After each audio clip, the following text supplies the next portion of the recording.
Hello guys, എല്ലാവരും സുഖമായിട്ടിരിക്കുന്നു. ഞാൻ ഇന്നലെ ഒരു വീഡിയോ ചെയ്തിട്ടുണ്ടായിരുന്നു വിസ്മയ മോഹൻലാലിനെ കുറിച്ചിട്ട്. അപ്പോൾ അതിൽ ഞാൻ പറഞ്ഞൊരു കാര്യമാണ്, എനിക്ക് ഈ അടുത്ത കാലത്തൊന്നും ഇഷ്ടം തോന്നിയ ഒരു നടി വേറെ ഇല്ല എന്നുള്ളൊരു കാര്യം സത്യമാണ് ഞാൻ പറഞ്ഞത്. എനിക്ക് ഒത്തിരി ഇഷ്ടം തോന്നിയൊരു നടിയാണ്. എനിക്കതിൻ്റെ കമൻറ്റ് ബോക്സ് കണ്ടപ്പോഴാണ് ഒത്തിരി സന്തോഷം തോന്നിയത്. ഒരു നെഗറ്റീവ് കമൻറ്റ് പോലും അതിലില്ല. സാധാരണ നമ്മളൊരു വീഡിയോ ഇടുമ്പോൾ എന്തെങ്കിലും ഒരു നെഗറ്റീവ് കമൻറ്റ് അതിൽ കാണാറുണ്ട്. പക്ഷേ ഇതെന്ന് പറഞ്ഞപ്പോൾ ഞാൻ ശരിക്കും ഞെട്ടിപ്പോയി. ഞാൻ ഇത് തന്നെ ഇൻസ്റ്റയിലും പോസ്റ്റ് ചെയ്തിട്ടുണ്ടായിരുന്നു. അപ്പോൾ എനിക്ക് മനസ്സിലായ ഒരു കാര്യം എന്താണെന്ന് വെച്ച് കഴിഞ്ഞാൽ, ഒത്തിരി പേര് പുള്ളിക്കാരിനെ ഇഷ്ടപ്പെടുന്നുണ്ട്. ഇൻസ്റ്റയിൽ ഒരുപാട് അമ്മമാർ എനിക്ക് മെസ്സേജ് ഉണ്ടായിരുന്നു, മോളെ ഞങ്ങൾക്ക് ഭയങ്കര ഇഷ്ടമാണ് വിസ്മയനെ, ഇതേ മോളിൽ അതേ ഫീൽ തന്നെയാണ് ഞങ്ങൾക്കും തോന്നുന്നത്. അതുപോലെ തന്നെ എനിക്ക് മനസ്സിലായി, എനിക്ക് തോന്നിയൊരു വട്ട് നിങ്ങൾക്കുണ്ടെന്ന്. വേറെ ഒന്നുമില്ല, വട്ടെന്ന് പറഞ്ഞാൽ അങ്ങനെയല്ല. എൻ്റെ സ്വഭാവം എന്താണെന്നറിയോ, ഞാനിപ്പോൾ കുക്കിംഗ് ഒക്കെ ചെയ്യുന്ന സമയത്ത് കിച്ചണിലൊക്കെ ആണെങ്കിൽ ഈ വീഡിയോ പുള്ളിക്കാരിയുടെ ഇൻ്റർവ്യൂസ് ഇരുന്ന് കാണലാണ് എൻ്റെ മെയിൻ പണി. കണ്ടത് തന്നെയാണ് ഞാൻ റിപ്പീറ്റ് ചെയ്ത് കാണുന്നത്. എനിക്ക് ചില സമയത്ത് തോന്നും വട്ടോ. പിന്നെ ലാലേട്ടൻ്റെ മോളാണെന്ന് വിചാരിച്ച് പുള്ളിക്കാരിക്ക് പേടിയില്ല എന്ന് നിങ്ങൾക്ക് പറയാൻ പറ്റുമോ? അതെങ്ങനെ പറയാൻ പറ്റുന്നത്? കാരണം പുള്ളിക്കാരി ആദ്യമായിട്ടൊരു സിനിമയിൽ പ്രൊമോഷന് വരികയാണ്. അത്രയും ആൾക്കാരെ ഫേസ് ചെയ്യുമ്പോൾ ഉണ്ടാവുന്നൊരു ടെൻഷനാണ് ആളുടെ മുഖത്തുണ്ടായിരുന്നത്. അതിന് എന്തൊക്കെയാണ് പറഞ്ഞത്, സ്പ്രിങ് പോലെയാണ്, പിന്നെ എന്താ പറയുക, തല ആട്ടുന്നു. അതൊക്കെ എന്താ പറയുക, അതൊക്കെ ഓരോരുത്തരുടെ വ്യക്തിപരമായ കാര്യങ്ങളല്ലേ. ചില ആളുകൾ കണ്ടിട്ടില്ലേ, എപ്പോഴും നഖം കടിച്ചിരിക്കും, എന്ത് പറഞ്ഞാലും കാലുമ്പോൾ കാല് കയറ്റി വെച്ച് വളഞ്ഞിരിക്കും, ചെരിഞ്ഞിരിക്കും.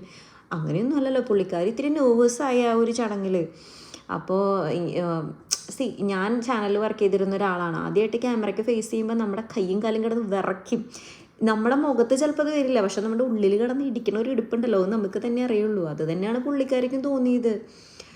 അതിന് എന്തൊക്കെയാ സൈബർ ബുള്ളിങ് ആ കുട്ടിയെ നേരിട്ടേന്ന്. പാവം, എനിക്ക് അതിന് എന്ത് നിഷ്കളങ്കമായൊരു കുട്ടി, അതിൻ്റെ മുഖത്ത് നോക്കിയിട്ട് എങ്ങനെ ആൾക്കാർക്ക് പറയാൻ തോന്നുന്നത് ഞാൻ ആലോചിച്ചുകൊണ്ടിരിക്കണേ. പിന്നെ ഒരു കാര്യം ഞാൻ പറയാം, നിങ്ങൾ മറ്റ് ഇൻ്റർവ്യൂസൊക്കെ എടുത്ത് നോക്കി കഴിഞ്ഞപ്പോൾ എനിക്ക് മനസ്സിലായ ഒരു കാര്യം, കുറച്ച് ആളുകളുള്ളപ്പോൾ ആൾ ഭയങ്കര കംഫർട്ടായിട്ട് എനിക്ക് തോന്നി. അല്ലെങ്കിൽ നമ്മൾ അങ്ങനെയല്ലേ, നമുക്ക് കുറച്ച് പേരുള്ളെങ്കിൽ നമുക്ക് സംസാരിക്കാനൊക്കെ ഒരു പേടി ഇത്തിരി കുറയും. പക്ഷെ ആളുകൾ കൂടുന്തോറും, പ്രത്യേകിച്ച് ഈ മീഡിയക്കാരെന്താ ചോദിക്കണമെന്ന് നമുക്കറിയാം, എന്തെങ്കിലും ഒരു വർത്തമാനം പറയാണ്ടിരിക്കില്ല. അപ്പോൾ പുള്ളിക്കാർ ആ സമയത്ത് ടെൻഷനായി, അത്രയേ ഉള്ളൂ സംഭവം. പിന്നെ ഓരോരുത്തരുടെയും മാനറിസംസ് വെച്ചിട്ടാണ് പലരും വിലയിരുത്തുന്നത്. ആ കുട്ടി വ്യത്യസ്തമായൊരു കുട്ടിയാണ്. എനിക്ക് വളരെ ക്യൂട്ടായിട്ടുള്ള ഒരു കുട്ടിയായിട്ടാണ് എനിക്ക് വിസ്മയനെ തോന്നിയൊരു കാര്യം.